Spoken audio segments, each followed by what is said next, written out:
Greetings, opera lovers. Live from Windsor, Connecticut, it's Rona Sutton, reviewing the opening night of the Met season. Last night, Mr. Opera and I ventured to New York City, where we started out by walking around and having a very early dinner so that we could catch the 6 o'clock opening of Medea by Cherubini. So the Met has chosen this opera to open their season for a variety of reasons. First of all, I know they've been criticized for not being more adventurous.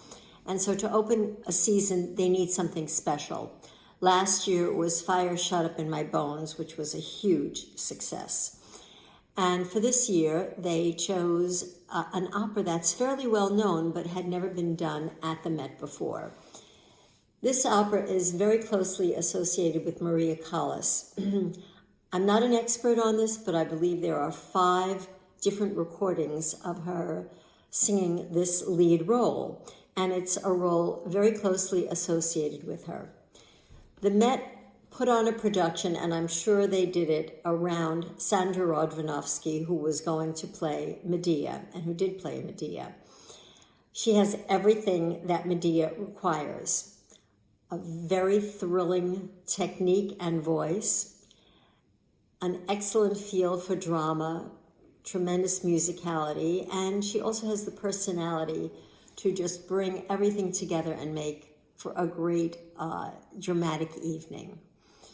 And so it was with great anticipation that I went to see this opera. I had not heard any of the music until I decided to go and listen to some of it on the recordings. So I thought it was okay music, nothing that I would ever go out of my way to listen to. And after listening to the entire performance last night, these are my overall thoughts about the opera, although I know Mr. Cherubini doesn't care. So it sounds like sort of second-rate Mozart.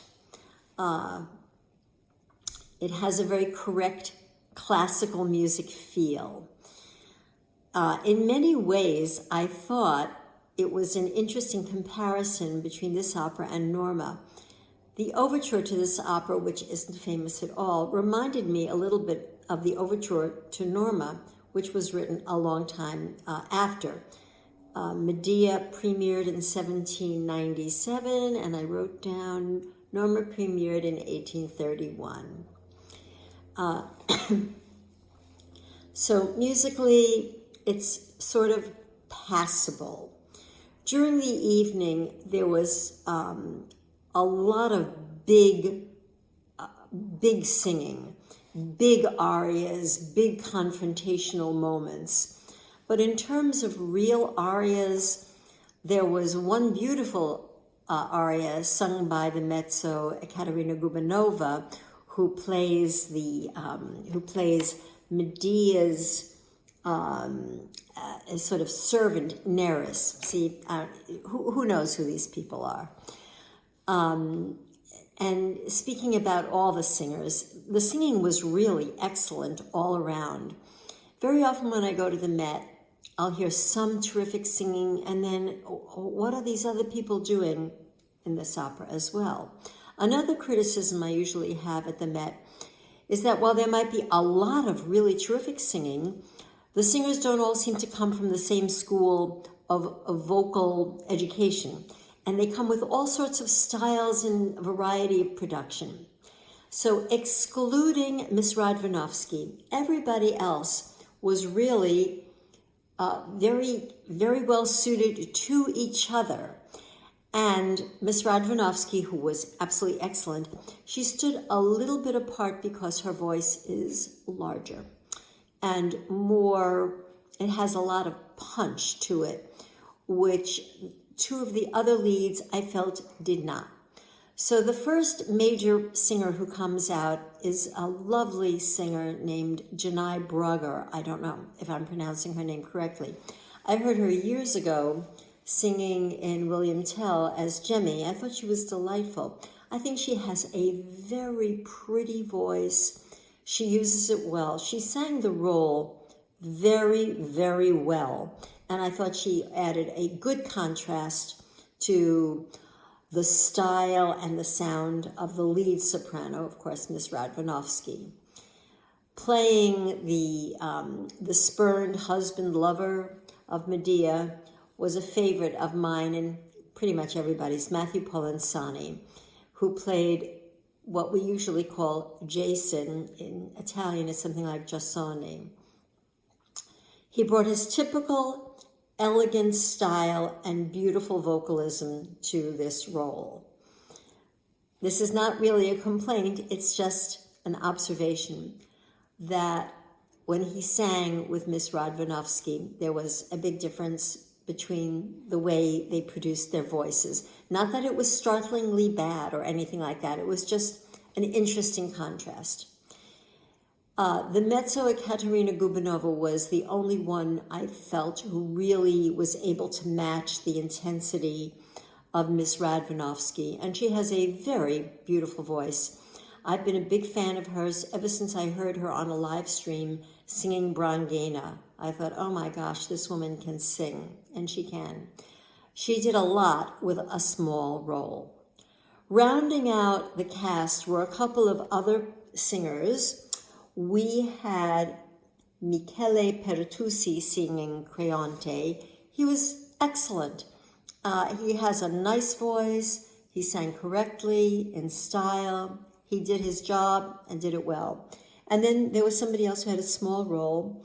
His name was Christopher Job. I'd never heard of him before. He was also fine.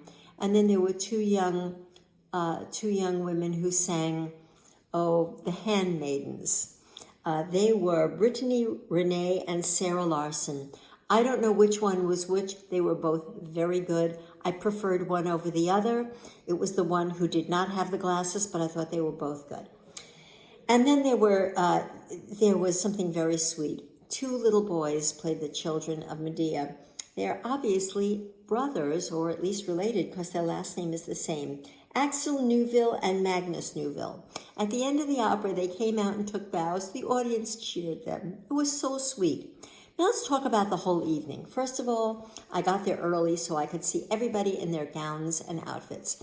There was not one disappointing thing. In fact, I even got to stargaze, and I almost rubbed shoulders with Sigourney Weaver. Now, you might say, where's the photo, Rona? Well, I didn't have my camera in hand, and by the time I thought about it, she was gone.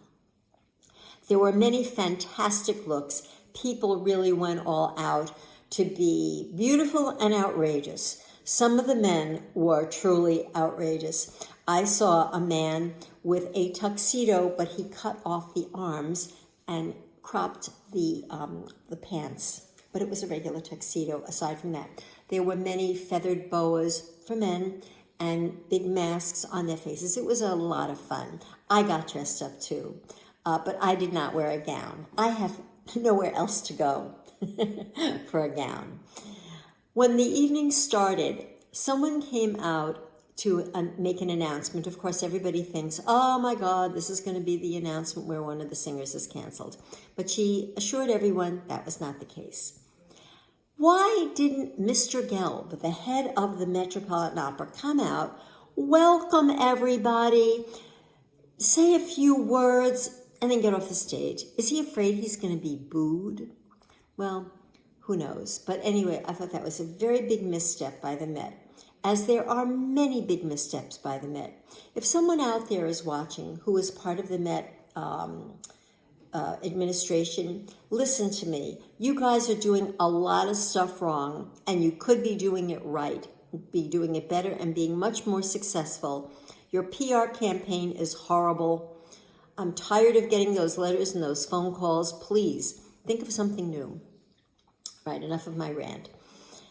After that came the Star Spangled Banner, and of course I sang very loud. Everybody should know I was once a singer, and I'm sure they did.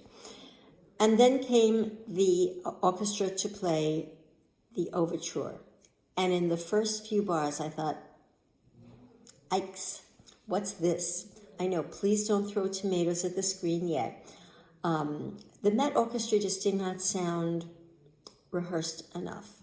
Of course, they're an unbelievably great orchestra. We all know that.